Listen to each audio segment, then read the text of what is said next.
So, hello dear students, welcome to most affordable and trusted platform जी centre के education. आज हम लोग बात करेंगे इलेक्ट्रिकल मशीन की।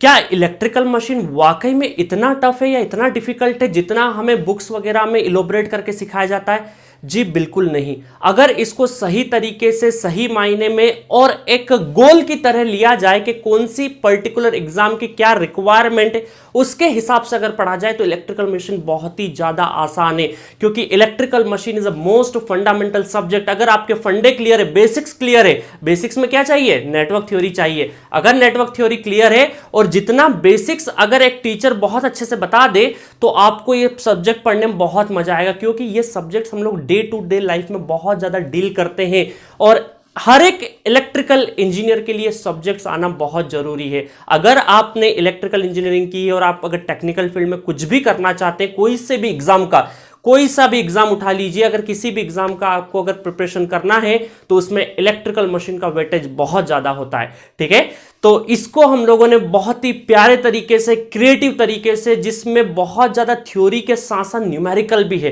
क्योंकि अल्टीमेटली किसी भी एग्जाम में न्यूमेरिकल लगाना पड़ता है। न्यूमेरिकल के लिए प्रॉपर थ्योरी चाहिए, प्रॉपर एक रोड मैप चाहिए, उसको हम लोगों ने बहुत अच्छे से डील किया है। तो चलिए, इस लेक्चर के लिए मैंने आपके सामने पेश कर रहा हूं ट्रेलर, और ट्रेलर देखिए और अंत में ट्रेलर के जरूर कुछ बातें सुनिएगा, जहां पर इस ट्रेलर का फुल वर्जन आपको मैं ले जाऊंगा। तो ये एक बेहतर चीज है। कई लोग, आपको रीजन पता होना चाहिए, कई लोग आपसे पूछेंगे इंटरव्यू वगैरह में कि बताइए शॉर्ट सर्किट टेस्ट को हम लोग किसी भी करंट लेवल पे या नॉन जीरो फ्रीक्वेंसी पे परफॉर्म कर सकते हैं? आप बोलोगे यस कर सकते हैं।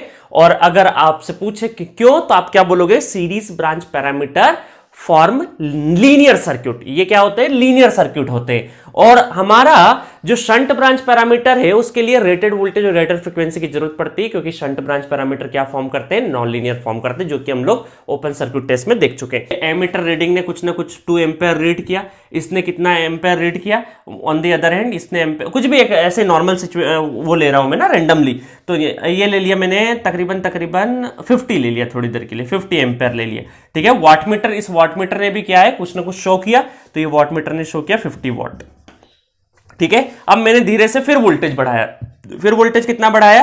11 तो नहीं, अपन थोड़ा सा और ज्यादा बढ़ा देते हैं, तकरीबन 30 वोल्ट कर दिया। यहां पर 4 एम्पीयर वीएससी वोल्टेज बहुत ही कम है। ठीक है, तो चलिए उन्हीं एस्पेक्ट्स पे हम लोग अब बात करते हैं। अभी तक मैंने बताया कि यहां पर I1 equal to I0 plus I1 dash है, तो ये I0 को हम लोग नेग्लिजिबल मानते हैं, स्मॉल मानते हैं। उसका रीजन हम लोग प्रॉपर तरीके से देखते हैं। तो ठीक है, आपके सामने कुछ नोट्स लिखे, उस नोट्स को मैं समझाता हूं कि यहां पर जो VSC है, ये VSC वोल्टेज है। अगर ये I फुल लोड करंट अगर फ्लो करता है उस टाइम पर, जो VSC है उसकी वैल्यू रेटेड की वैल्यू की तुलना में, ये जो 3300 यहां पर रहेगा बी रेटेड रहा, तो इस तरीके से आपका कोई हिस्टेरिसिस लॉस मिलेगा जहां पर आपका बी रेटेड है। ठीक है, अब इस दफे क्या हुआ? BH कर्व है ना, ये BH कर्व।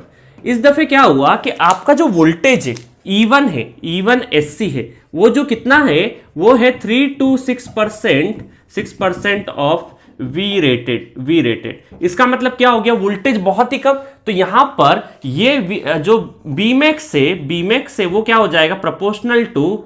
ये तो सिर्फ ट्रेलर था कि किस क्रिएटिविटी के साथ आपको ये सब्जेक्ट डील किया जा रहा है जी सेंट्रिक ऐप पर।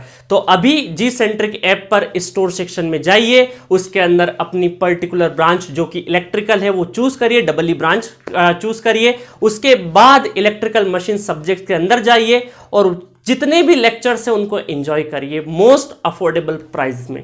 ठीक है।